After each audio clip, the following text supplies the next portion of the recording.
Bonjour et bienvenue dans le rendez-vous PME consacré aujourd'hui à la digitalisation dans le secteur du recrutement. Avec l'avènement du numérique, le monde a changé et les méthodes de recrutement ont évolué pour s'adapter aux mentalités et aux nouvelles générations.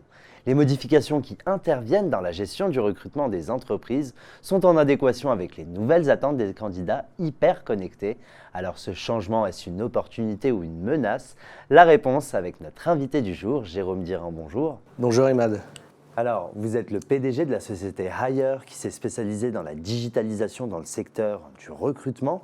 Première question qui me vient tout de suite à l'esprit, qu'est-ce que réellement la digitalisation du recrutement? La digitalisation du recrutement, ce sont des programmes informatiques qui permettent aux entreprises déjà, de savoir quelles compétences elles ont en interne ou dans leur base de données de candidats, et deux, d'aller acquérir des candidats pour pouvoir après gérer un processus de recrutement.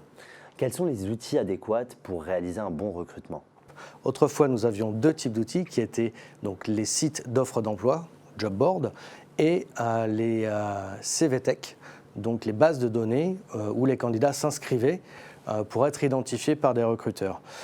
Aujourd'hui, on va beaucoup plus loin. On utilise d'abord la marque employeur, où les entreprises vont communiquer sur le net pour montrer leur différenciation et apporter quelque part un aspect marketé de leur image, premièrement. Et puis deuxièmement, on va aller sur des outils intelligents qui vont aller définir des stratégies de diffusion d'offres et derrière de collecte de candidatures. Alors, on va rentrer dans le vif du sujet, on va parler de Hire. Que proposez-vous? Hire est spécialisé dans le développement de technologies de recrutement.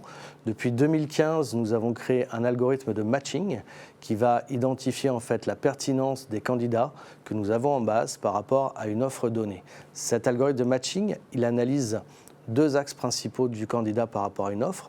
D'abord, ses compétences de savoir-faire et deuxièmement, ses compétences de savoir-être. Aujourd'hui, Hire évolue et propose d'autres solutions qu'elle utilise notamment en interne pour le bénéfice de ses clients grands comptes. C'est-à-dire qu'aujourd'hui, nous utilisons notre technologie pour identifier les meilleurs candidats pour nos clients. Alors, ressources humaines, comme son nom l'indique, on y intègre l'humain. Que fait-on de l'humain si on digitalise la fonction RH? Enlever l'humain de la relation de recrutement est dangereux. Aujourd'hui, nous avons 50% des recrutements qui durent moins de 18 mois. Pourquoi? Parce que justement, on a mal identifié la dimension humaine et la capacité des candidats à s'intégrer dans un environnement. Hire procède toujours dans ses recrutements à une identification d'abord digitale, puis des entretiens classiques de personne à personne, où justement nous allons pouvoir analyser la capacité d'un candidat à intégrer un de nos clients. Alors, dans l'état actuel, est-ce une réelle opportunité ou une menace et pourquoi? Alors, c'est une opportunité parce que les technologies évoluent. Nous avons du machine learning, de l'intelligence artificielle qui sont aujourd'hui à portée de main de sociétés telles que la nôtre pour justement développer des algorithmes qui vont intégrer cette capacité humaine aussi à analyser les profils des candidats par rapport à un besoin donné.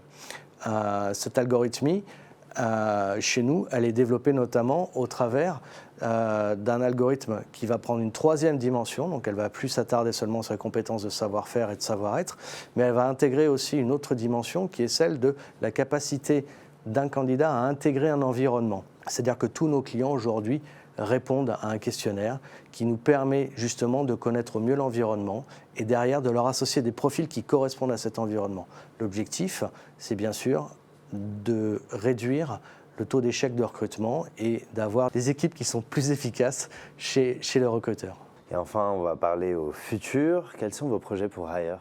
Alors Hire, aujourd'hui, développe donc depuis 3 ans de l'algorithmie, teste en interne sa technologie pour le compte de ses clients depuis plus de 3 ans. Et aujourd'hui, nos clients viennent à nous en nous demandant d'internaliser notre technologie chez eux. De ce fait, nous créons une solution actuellement qu'on appelle end-to-end, qui permet à nos clients de pouvoir à la fois gérer leur vivier de candidatures internes et externes, mais aussi d'acquérir des candidats et derrière de pouvoir procéder à tout leur recrutement en organisant notamment des entretiens chez eux entre personnes physiques.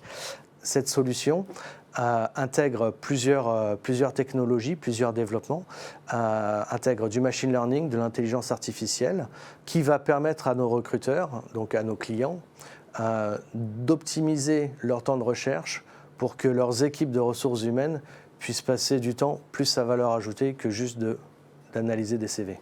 Alors je vais faire appel à votre imagination. Dans 10 ans, à quoi pourrait ressembler le métier ?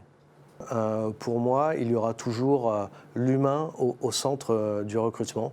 Il ira plus vite, il identifiera des meilleurs profils en fonction de ses besoins. Et mon objectif à moi, c'est qu'il y ait finalement peut-être un peu moins de recrutement, mais des recrutements plus qualitatifs. Hire va développer et accélérer ses développements technologiques, notamment dans le cadre d'un laboratoire que nous avons appelé le Hire Lab. Et surtout, développer les compétences en interne chez Hire au niveau technologique. Et c'est pour ça notamment que nous réalisons actuellement une levée de fonds. Après une première réussie en 2018, une seconde levée de fonds d'à peu près 1 million d'euros à horizon du troisième trimestre 2019. Eh bien, c'est tout ce que l'on vous souhaite. Merci beaucoup, Jérôme Dirand, d'avoir accepté mon invitation. C'était un plaisir. C'est la fin de l'émission. Merci de nous avoir suivis. Quant à moi, je vous retrouve très prochainement pour un nouveau numéro du Rendez-vous PME. À bientôt.